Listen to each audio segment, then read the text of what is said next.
নমস্কার, শান্তনু হাজরা বলছি। বাংলাদেশে আবার উত্তাল পরিস্থিতি। ওখানে কান পাতলেই শোনা যাচ্ছে মিলিটারির ভারী বুটের আওয়াজ, সাঁজোয়া গাড়ি এখান ওখান দাঁড়িয়ে আছে। দেশটা আবার কোন দিকে যায় দেখুন। দেশটা মনে হচ্ছে আবার সেনা শাসনে চলে যাবে। ওদের সেনাপ্রধান ওয়াকারুজ্জামান খানিক বিদেশ থেকে ঘুরে আসার পরে কি যে হলো, উনি তৎপর হয়ে উঠলেন এবং পৃথিবীর যে শ্রেষ্ঠ দেশগুলো আছে, শ্রেষ্ঠ বলতে শক্তিশালী দেশগুলো আছে, তারা একত্রিত হলো বাংলাদেশ সম্বন্ধে।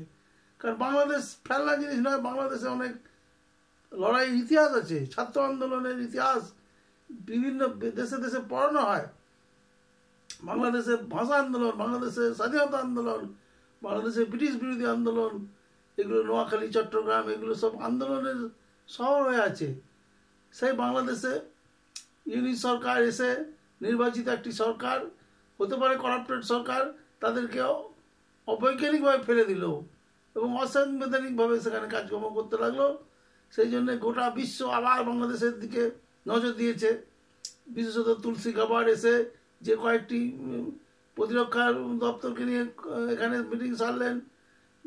এসে আমেরিকার প্রেসিডেন্টও বলে দিয়েছে যে বাংলাদেশের ব্যাপারে ভারত সিদ্ধান্ত নেবে।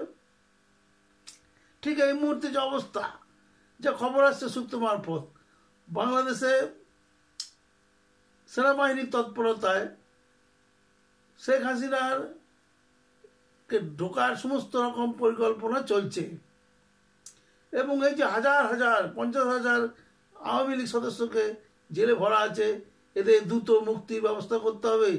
এদের দ্রুত মুক্তির ব্যবস্থা করলে বাংলাদেশে একটাই রাজনৈতিক দল থাকবে, সেটা হচ্ছে আওয়ামী লীগ।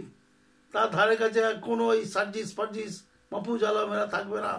এরা এতদিন ধরে চাইছিল যে আওয়ামী লীগকে নিষিদ্ধ ঘোষণা করা হোক। ইউনিস বলে দিয়েছে ভারতের চাপে যে না, আওয়ামী লীগ নিষিদ্ধ হবে না। স্বাভাবিকভাবেই আওয়ামী লীগের যারা বিরুদ্ধে ছিল, এই সমস্ত উঠতি নাবালকের দল যাদের নিয়ে ইউনিস সরকার চালাচ্ছিল, তারা নিষিদ্ধ হবে, তাদের বিচার হবে, তারা ফাঁসির গলায় নিয়ে ঝুলবে। এবং খুব শীঘ্রই যা বোঝা যাচ্ছে যে ওদের দেশে আমূল একটা পরিবর্তন আসছে। মিলিটারি শাসনের নাম করে দমন পর্যন্ত থাকবেই এবং শেখ হাসিনাকে আবার তার মসনদে বসিয়ে দেওয়া হবে। কিচ্ছু করতে পারবে না এই সমস্ত নাবালক, সর্বাধীন নাবালক সমস্ত ইউনিটের আমচা চামচা এরা। এটাই হবে। ধন্যবাদ।